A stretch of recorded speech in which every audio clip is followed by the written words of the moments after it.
aqimis shalah. Tunaikan olehmu salat itu dengan sempurna supaya engkau bahagia. Kenapa sih harus rukunnya begini, harus sujud? Supaya sukses. Lihat orang dulu. Makanya paket kita tuh komplit. Akidah ini bukunya. Ibadah ini caranya. Muamalah gimana? Lihat sejarah. Lihat dulu orang-orang yang pernah sholat tuh bagaimana hasilnya. Yang belajar sebelum sholat dengan setelah sholat. Lihat perubahannya. Ali bin Abi Thalib yang jenius, kapan jadi jenius? Sebelum masuk Islam atau setelah masuk Islam? Sebelum sholat atau setelah sholat? Abdurrahman bin Auf itu sukses sekali setelah sholat atau sebelum sholat? Uthman itu sukses setelah sholat atau sebelum sholat? Lihat sejarahnya. Sehingga tahu cara sholatnya bagaimana. Anda pebisnis, lihat sholatnya Abdurrahman bin Auf. Lihat sholatnya Uthman. Bukan cuma dilihat berapa kekayaannya, tidak. Cara sholatnya bagaimana tuh? Cara pendekatannya terhadap Allah bagaimana? Kan yang maha kaya Allah. Dia dapat kekayaan dari Allah. Bagaimana caranya tuh? Gitu kan? Itu. Jangan cuma pendekatan calon mertua. Cari caranya bagaimana kan? Dekati yang punya segala hal. Jangan cuma cari pendekatan ke direktur, ke pimpinan. Pengen punya akses. Dapatkan akses dari Allah. Semua dibuka. Ya, semua dibuka. Caranya apa? Salat maksimalkan, tunaikan dengan baik. Liduluki syamsi ila ghasaqil lail. Jaga waktu. Dari mulai zuhur sampai ke isya itu jaga, kata Allah. Jaga. Dan penjagaannya didetilkan lagi di Al-Baqarah ayat 238. Hafidhu 'alas salawat was salatil wusta wa qumu lillahi qanitin. Hafidhu dari kata hafadha yuhafidhu. Ada mufa'alah di situ. Bukan hafidha yahfadhu. Kalau hafidha perintahnya personal, mandiri, jaga olehmu. Tapi kalau hafadha yuhafidhu, hafidh saling menjaga. Senang sukses sendirian atau berjamaah? Ulang. Senang sukses sendirian atau berjamaah? Tapi kan nyatanya tidak demikian. Kenapa kalau teman sukses kemudian kita merasa tidak nyaman? Huh? Kenapa ibu merasa resah ketika tetangga beli kulkas baru?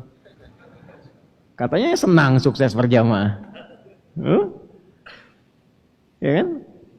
Kita itu umat yang selalu dilatih. Dalam keadaan apapun bisa merasakan kebahagiaan. Ketika sukses punya syukur, ketika berduka punya sabar. Makanya tidak ada alasan mengeluh.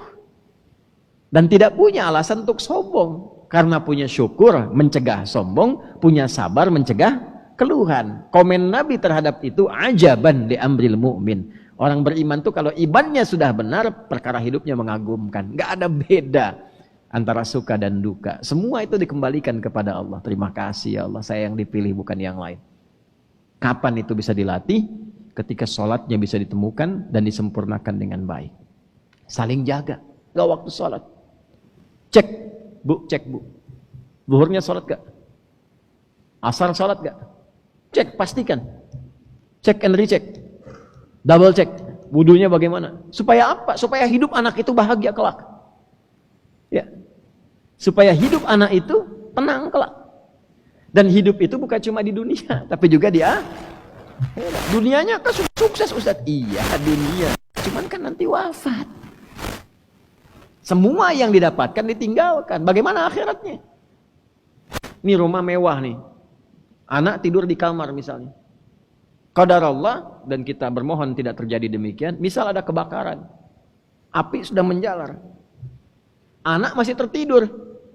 Dia mimpinya sedang bermain api malah. Ibu lihat. Saya tanya, ibu bangunkan atau ibu diamkan? Teruskan mimpimu. Nah, enggak mungkin begitu kan? Dibangunkan kan? Nah, saat dibangunkan dia nggak mau bangun, Pak. Ibu bilang, "Pak, anak nih tidur gimana ini?" Bapak seret pangku atau diamkan? Seret pangku. Karena api semakin besar. Itu dunia, Pak. Neraka itu apinya lebih daripada itu. Neraka itu lebih daripada itu. Karena itu kalau ada anak sudah masuk balik dan tidak benar sholatnya, cepat seret dan gendong dia. Seret dan gendong. Waqina adzaban. Selamatkan ya Allah kami dari siksa neraka. Iya, tapi kamu ikhtiar. Gimana bisa diselamatkan kalau kamu gak ikhtiar? Kan hukumnya begitu. Aku tetapkan untuk selamat dari situ ada ikhtiar. Sehingga hukum Allah yang berkeadilan itu tampak. Ya. Nah, untuk bisa melakukan itu, dikasih formulasi dalam bentuk ibadah. Sholat nih. Sholat. Dan yang paling dahsyat, Allah siapkan satu waktu, disaksikan semua bacaan, permintaan, kadang-kadang keluhan dan sebagainya di waktu itu. Dan diperintahkan semua malaikat menyaksikannya. Itulah waktu subuh. Fajar.